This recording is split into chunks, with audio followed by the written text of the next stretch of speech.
What's up YouTube? Matt Vogt, call sign Jerry. Today I want to talk to you guys about data. Some people say that they're worried about their smartphones collecting data on them. I tell them not to worry.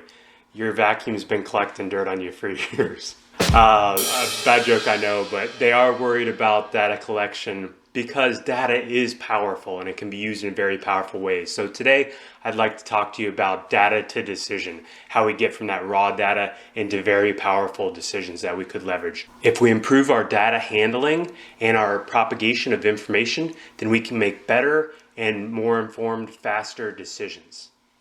Decisions that are timely, well-informed, appropriately resourced, which produce measurable results are rooted in data. Data and artificial intelligence go hand in hand.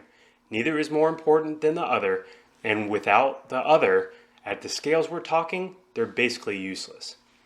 Moving from data to decision expeditiously may just provide the next competitive advantage over our potential adversaries or our competitors, that asymmetric overmatch that we've been talking about. Our goal should be to shrink and speed the observe, orient, decide, act cycle, commonly referred to as the OODA loop. Thanks, Boyd. With the ultimate goal of the ability to create and manage multiple competitor dilemmas across multiple domains at an overwhelming speed and scale. If the competitor isn't able to accurately know what's going on, they definitely can't react well. And this expeditious cycle is able to quickly outpace and overwhelm that competitor. How do we get there? How should we progress towards this gigantic end state? Well, the same way you eat an elephant, of course, one bite at a time. It might seem obvious, but the first step is to start at the beginning. The beginning is our data collection. Obviously, we can't transform or act on data if it isn't collected in the first place. We need a holistic approach to data collection, structuring, storage, and access.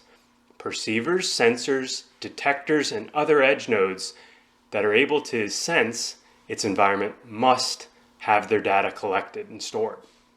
The days of using spreadsheets where users hand jam entries into Excel must die.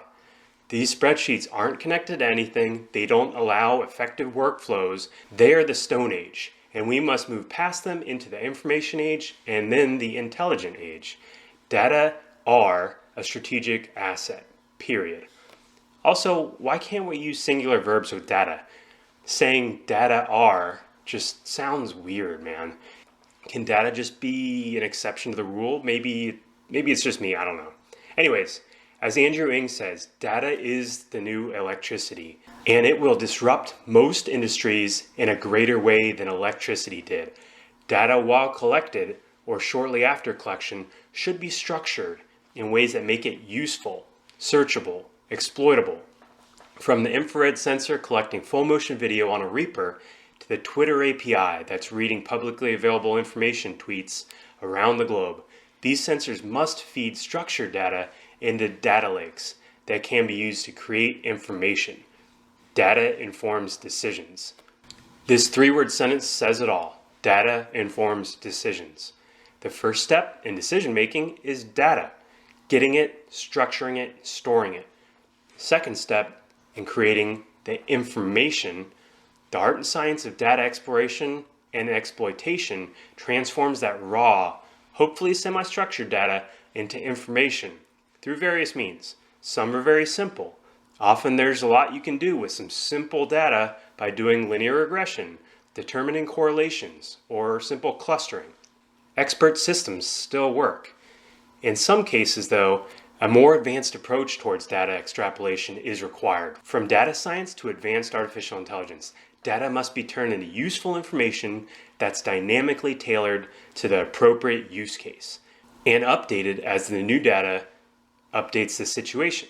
The information needs of an infantry sergeant are going to be drastically different than the needs of the air component commander, for instance.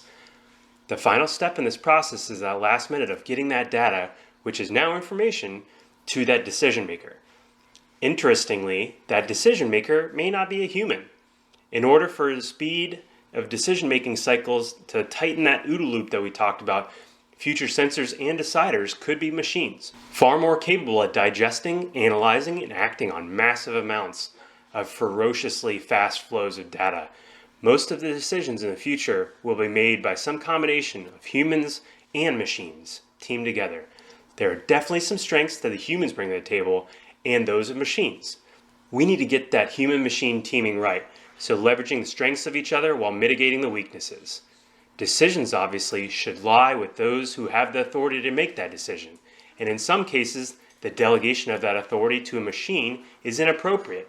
There are definitely clear examples of times where delegation of authority to machines has led to disaster, from trading algorithms on stock exchanges to surface-to-air missiles. That's definitely a rabbit hole we don't want to go down today, but it's something that I've researched and I'm really passionate about.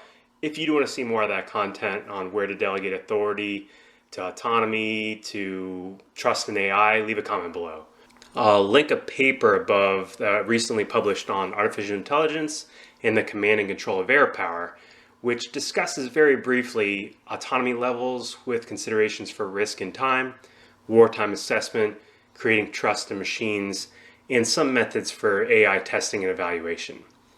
Artificial intelligence that is transforming data decisions must be robustly tested and evaluated for performance, use areas, failures, and blind areas. Totally explainable AI, I'm using air quotes, is likely a fallacy that will waste a lot of research time and effort. If it is a sufficiently advanced artificial intelligence, if you want to think about it, a deep neural net, it is still a black box. Any kind of explainability that we attach to it is extrapolated and not actually what is happening. But being able to know where AI is operating in the green zone or that its data is coming from a trusted source is extremely important.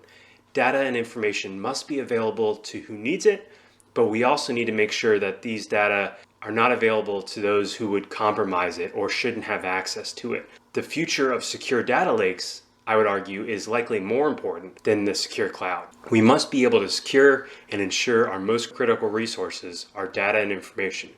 These data decision chains must be protected, robust, and resilient. We must have trust in our data and information and the veracity of that data that's led to the decision. I'll link above this short overview of blockchain that I recorded, one method for ensuring the veracity and immutability of that data chain. Without efficient and effective OODA loops, data decision chains, trust in data, and proper human-machine teaming, the future overmatch we seek with that hyper-velocity decision-making will continue to remain out of reach. Investments are being done now, specifically in networks. There's unfathomable amounts of data that is just not being recorded or is being discarded after one very niche use case. We must structure as much of that data as we can and ensure storage and access in secure data lakes that are able to provide tailored and relevant information to the decision maker that needs that information at all levels. Man, the future is bright and there's a lot we can do here. Remember how to eat the elephant. Now let's get after it. See ya!